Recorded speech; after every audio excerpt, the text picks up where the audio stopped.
Every time you talk on your phone, record a video, use a hearing aid, or speak to a voice assistant, you're using technology invented by a black scientist whose name most people have never heard. 90% of the 2 billion microphones manufactured every single year are based on his invention. That's not an exaggeration. That's 2 billion devices annually, all built on technology he developed in 1962. His name is James Edward West, and understanding why he's been largely erased from the story of modern audio technology tells you everything about how innovation gets remembered and who gets credit. James Edward Maceo West was born on February 10, 1931, in Prince Edward County, Virginia. His mother Matilda gave birth at their family's home because the nearby hospital in Farmville would only admit white patients. His father worked at various points as a funeral home owner, an insurance salesman, and as a Pullman porter on the Baltimore and Ohio Railroad. His mother was a schoolteacher who later worked at Langley Air Force Base during World War II.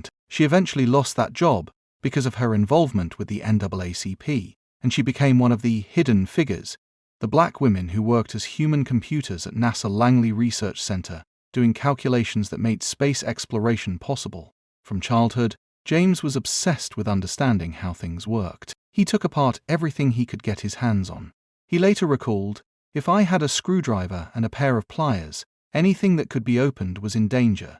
I had this need to know what was inside." He dismantled his grandfather's pocket watch just to explore the inner mechanics. That curiosity was encouraged by his parents, though they initially expected him to pursue a career as a doctor, which was one of the few professional paths open to black men in the segregated South. James had other plans. He wanted to be a scientist, specifically working with electronics and physics. His parents warned him that he wouldn't find professional employment in those fields as a black man in America. When he insisted on pursuing physics instead of medicine, they stopped financially supporting him. But James persisted. He enrolled at Hampton University on a pre-medical track, but was drafted into the U.S. Army during the Korean War before completing his degree.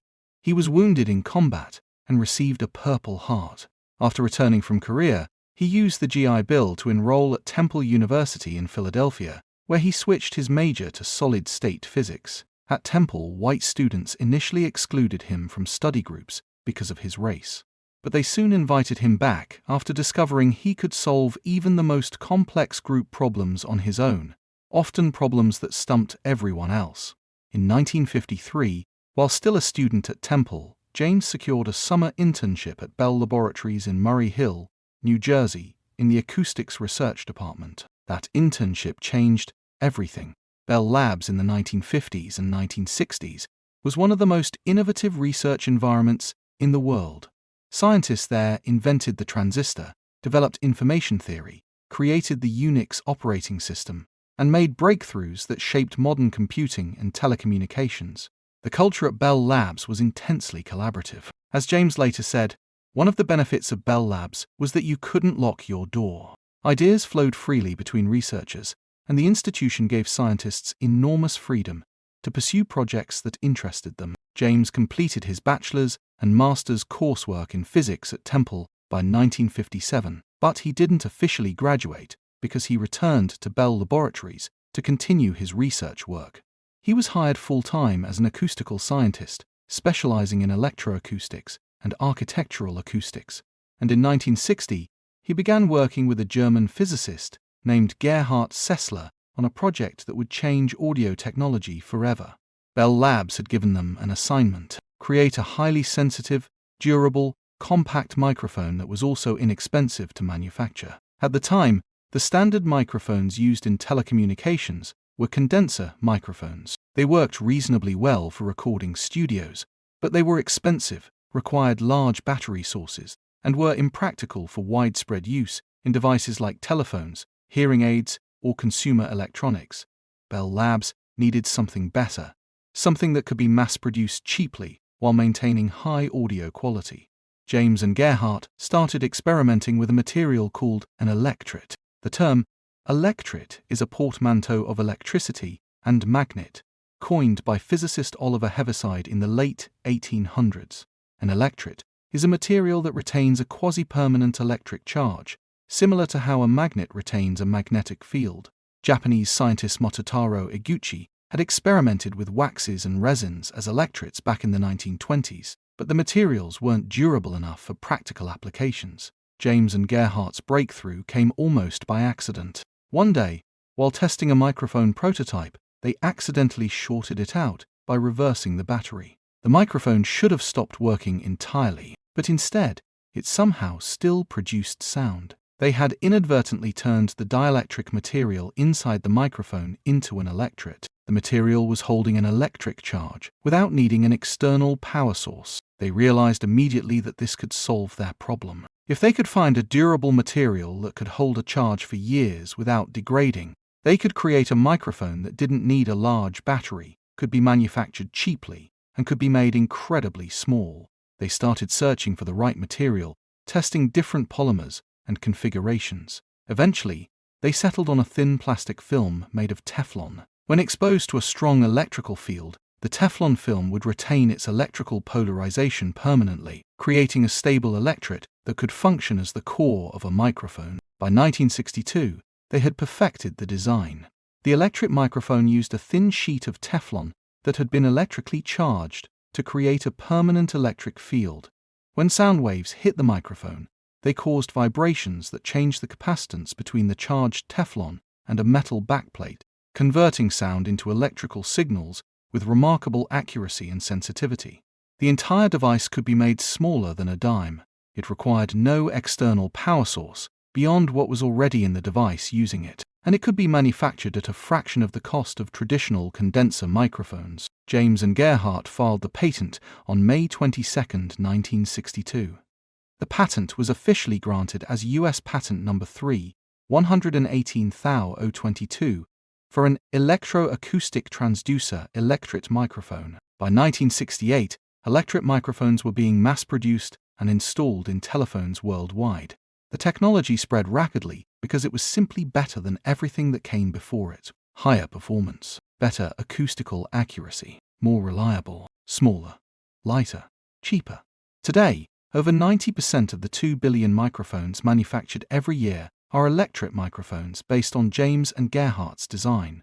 They're in smartphones, laptops, tablets, hearing aids, baby monitors, voice-activated toys, recording equipment, professional sound measurement instruments, security systems, and automotive hands-free systems. Essentially, if a device has a microphone and it wasn't custom-built for specialized professional use, it's almost certainly using technology that James West invented over 60 years ago. James earned exactly $1 from the patent. That's not a metaphor. Bell Labs' policy at the time was that researchers didn't profit from inventions they created as employees of the company. The company owned the patents, and inventors received a symbolic payment of $1 total for all the patents they filed during their careers.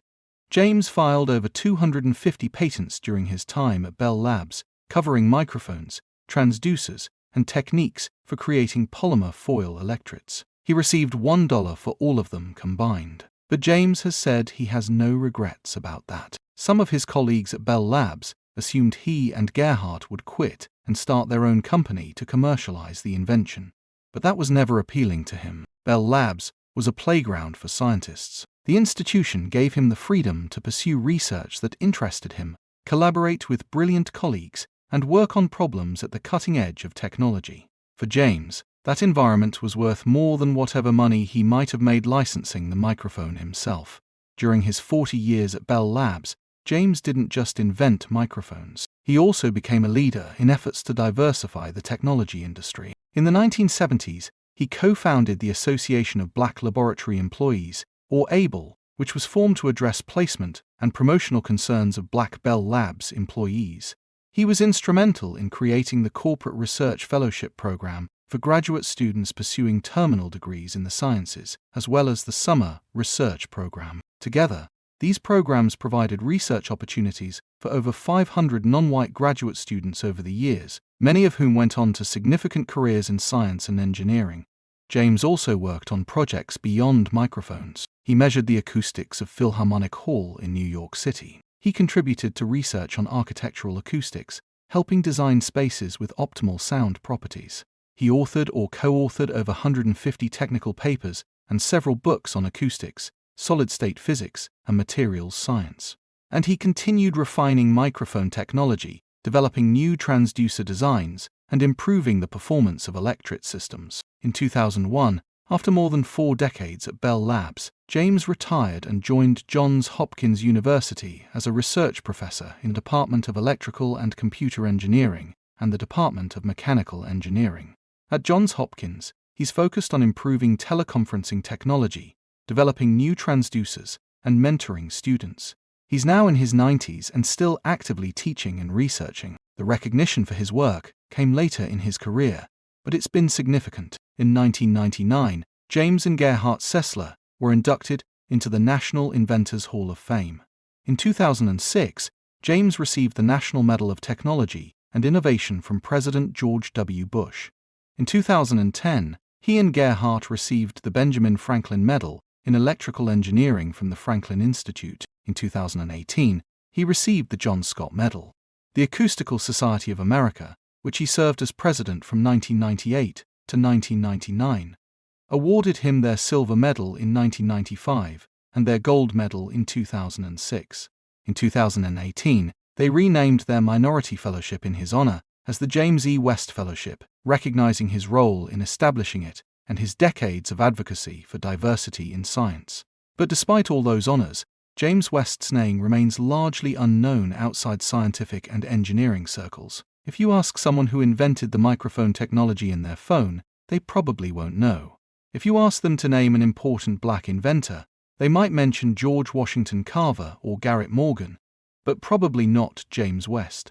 And that's not because his invention isn't important enough. It's because the history of technology consistently erases the contributions of black scientists, especially when those contributions become infrastructure that people use without thinking about. James West's electret microphone isn't a consumer product with a brand name attached to it. It's embedded technology that disappears into millions of devices.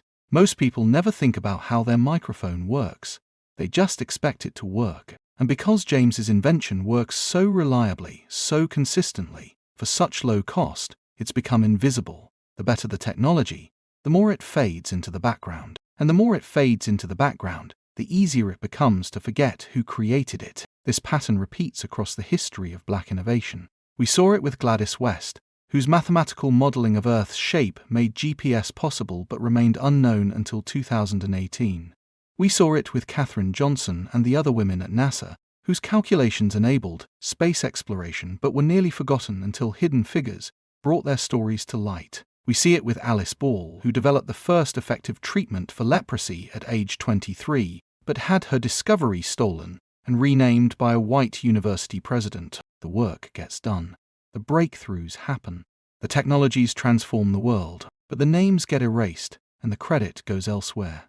James West's story also reveals something about how innovation actually happens. It's not usually the result of solitary genius working in isolation. It's collaboration, institutional support, accidental discoveries, and persistent refinement. James and Gerhard stumbled onto the key insight about electrets by accident when they shorted out a microphone, but they recognized what had happened, understood why it mattered, and spent months searching for the right materials and configuration to turn that accident into a practical invention. That's how most breakthroughs work. A mix of preparation, opportunity, collaboration, and the willingness to follow unexpected leads. And James's success depended on being in the right environment. Bell Labs gave him the freedom to pursue research, the resources to test ideas, and colleagues who brought complementary expertise. But he almost didn't get to Bell Labs at all. His parents tried to steer him away from physics because they knew how limited opportunities were for black scientists in the 1950s. He faced exclusion from study groups at Temple because of his race.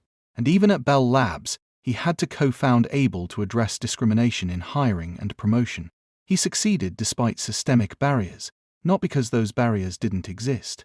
Today, James West continues advocating for diversity in STEM fields. He served on the board of directors of the Ingenuity Project, a Baltimore nonprofit that supports talented middle and high school students in science and math. He's worked with the National Inventors Hall of Fame to develop curricula for their Camp Invention program, visiting sites personally and serving as a judge for their Collegiate Inventors competition. He spent decades mentoring students, particularly students from underrepresented backgrounds, encouraging them to pursue careers in science and technology. When you pick up your phone and make a call, when you record a voice memo, when you ask Siri or Alexa a question, when someone with hearing loss uses a hearing aid to participate in conversation, you're using James West's invention, 2 billion microphones, manufactured every year, 90% of them based on his work. His technology is embedded so deeply in modern life that it's almost impossible to go a full day without using it multiple times, and yet most people will never know his name. That's not an accident. That's a choice we make as a society about whose stories get told and whose contributions get remembered. We can change that choice. We can teach James West's name alongside Alexander Graham Bell and Thomas Edison. We can make sure that when students learn about modern audio technology, they learn about the black scientist who made most of it possible. We can recognize that the infrastructure of modern life was built by people who look like James West, whose brilliance was systematically undervalued, but whose work speaks louder than any attempt at erasure. James West didn't just invent a better microphone. He fundamentally transformed how humans communicate, how we record sound, how we assist people with hearing loss, and how billions of devices function every single day. His invention is as foundational to modern technology as the transistor or the integrated circuit, and his name deserves to be remembered just as widely.